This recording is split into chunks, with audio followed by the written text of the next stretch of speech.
Oh, you're welcome back. I'm just I was doing five minutes video because my iPad wouldn't want to process more, but I'm thinking of doing longer videos so it doesn't seem as if I'm making you to click and click in order to follow what I'm saying. I might make this one 10 minutes. Let's see how we go. God bless you. Thanks for coming in or tuning in or clicking on again. The last discussion or the last speaking I did, we were looking at Malachi 2:14 to 16, and the fact that marriage is a covenant. Covenants are not casual things, are not just contracts you just sign and you can get off easily. Most times, the penalty of breaking a covenant is death. And when I'm talking about death, let's not just think of fall down and die. That's not the only kind of death we have. Remember, God told Adam and Eve, he gave instruction to Adam, don't touch this tree, don't eat the fruit of this tree. Don't eat the fruit of this tree. If you eat the fruit of this tree, you're going to die. And what happened when Eve helped Adam, when the fruit was eaten, none of them fell down and died. None of them fell down and died, but they died spiritually. So when I'm talking about breaking of marriage covenant, that the penalty most times could be death.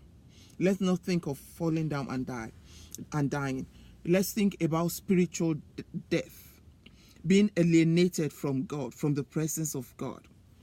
Let's think about even everything about finances, jobs, a lot of things are impacted. A lot of things don't flourish as they ought to flourish. Though I'm not saying that once you're married, you have to die in marriage. No. Let's realize marriage is an institution ordained by God. And God values human lives above institutions. If marriage is going to be the cause of your untimely death, if there is abuse, if it's going to mean the termination of your life, it's going to mean your premature death,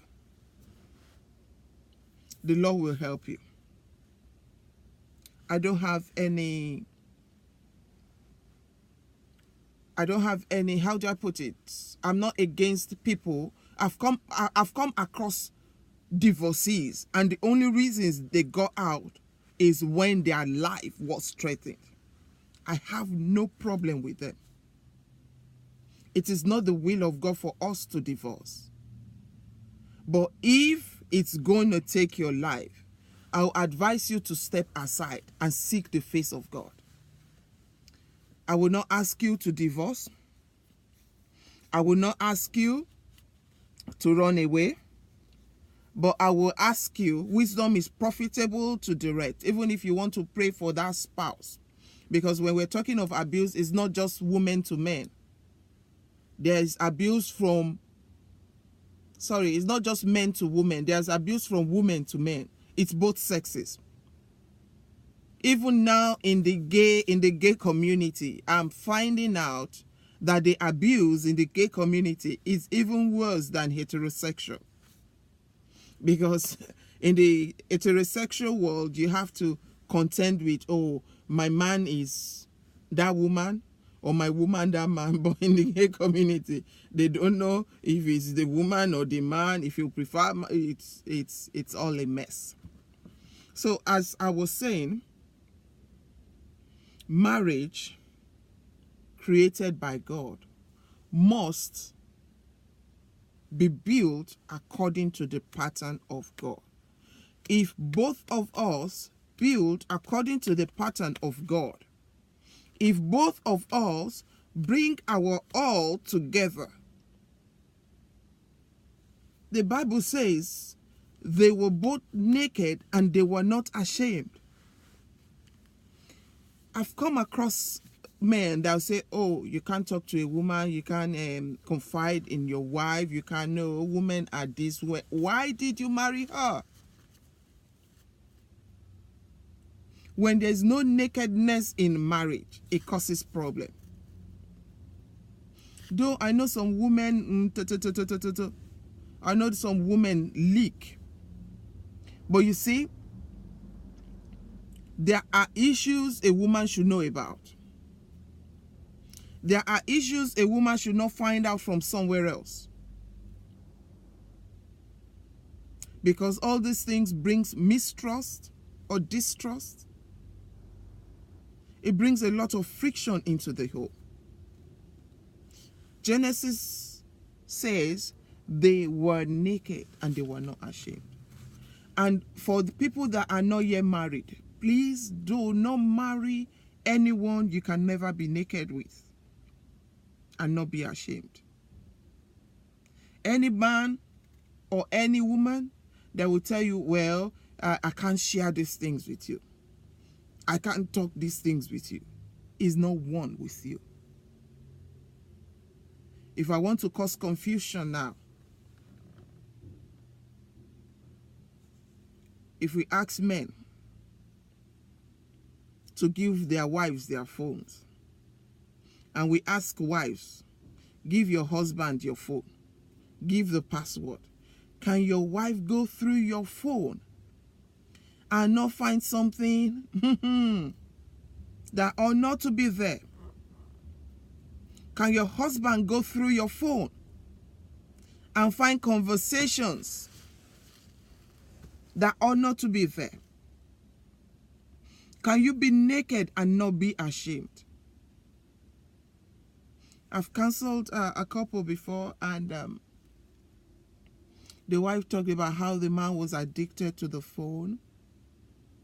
If he's going to the toilet, he carries the phone. And at times when he needs to receive calls, he goes inside the toilet or goes outside the house or goes to sit. He'll go and sit inside his car to receive a call. There's something going on. And I asked a question. If you cannot share information with your spouse, ordinary information, if you cannot share your phone, common phone, next year another phone is out. If you cannot share phone with your wife, cannot share passwords to your laptop, password to your iPad, if you cannot share with your spouse, how are you sharing bodies? Which one is not more important? A man that cannot share his phone, share his passwords. I'm not talking about work phone. I'm not talking about work phone, confidential matters. I'm talking of your personal phone. You cannot leave it unlocked and give your wife for a day. Let her look at your calls. Let her look at your messages. I actually never had a password on my phone until my phone got stolen. And it pained me because of the data, the information, contacts I had on that phone. The only reason I have a lock on my phone is because if it gets lost, it's not because of my spouse. The only reason I have password on my laptop is to stop my children using it to play games, not because of my spouse. I have nothing to hide. I live a life, I have nothing to hide. I will not engage in conversations that I cannot engage in when my husband is present. Why? Because it's not just about him. It's about the witness to the marriage. The witness is God. He does not go on holidays. He does not sleep. He does not slumber. I am more afraid of God than my spouse. Because on the last day, my spouse is going to go before God, get his own judgment. I will get my own judgment. He's not my spouse that's going to judge me. So what I do in his presence, on his absence, is according to the fear of the Lord. And that's what I want to encourage us this morning. Live your life in the fear of the Lord. Live your life according to the pattern. When you build according to pattern, you will accomplish, you will receive godly rewards. When you follow the principles of God,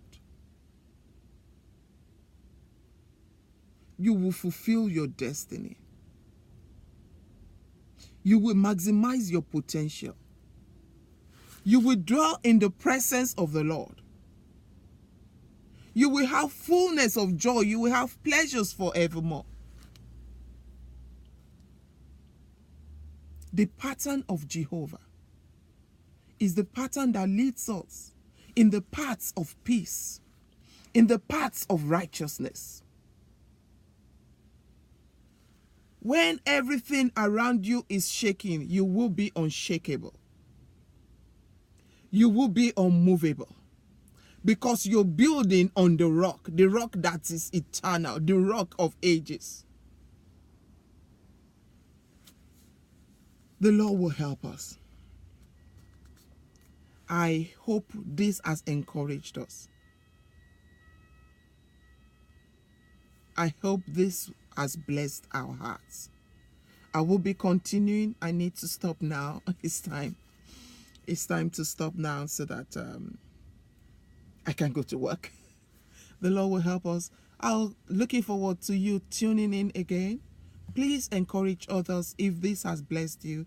I'm sorry I can't make Facebook Live. I'm not a Facebook Live person.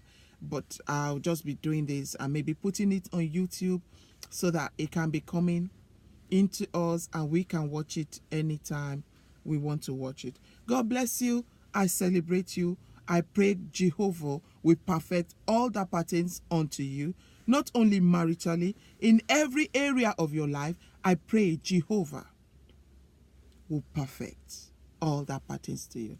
I appreciate you. God bless you. Bye.